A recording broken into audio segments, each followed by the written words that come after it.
স্টেথোস্কোপের গাটা ঠান্ডা,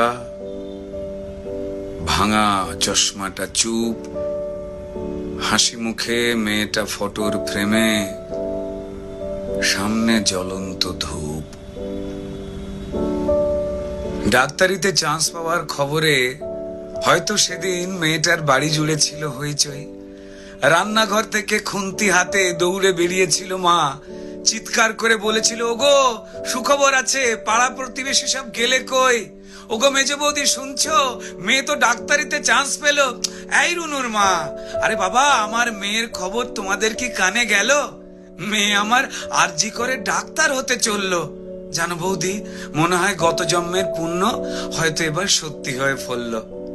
আত্মীয় স্বজন হেসে উত্তর দিয়েছিল, ব্যাস আর চিন্তা কি বৌদি, তোমার মেয়ে তো আমাদেরও মেয়ে, অসুখ বিসুখ মানে এবার এ বাড়িতেই ডাক্তার।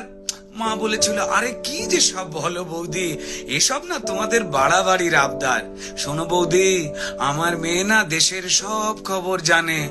কত গরিব মানুষ চিকিৎসা পায় না, আরে বাবা তাদেরই তো বাঁচাতে হবে প্রাণে। ঠাম্মা পাশের ঘর থেকে বেরিয়ে বলেছিল, হ্যাঁ তোরা আমায় কি একটু কথা বলতে দিবিনি? তা বলি গলায় স্টেথোস্কোপ ঝোলার পর আমাদের চিনতে পারবে তো আমাদের এই ছোট্ট ডাক্তার নেই? সেই স্টেথোস্কোপের গাটা ঠান্ডা,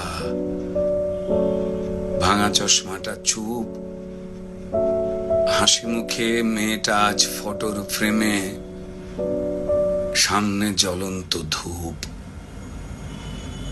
যে দিত প্রাণ সেই দিল প্রাণ, হাসপাতালের ঘরে শরীর জুড়ে হাজার ক্ষত, মেয়েটা গেলই মরে।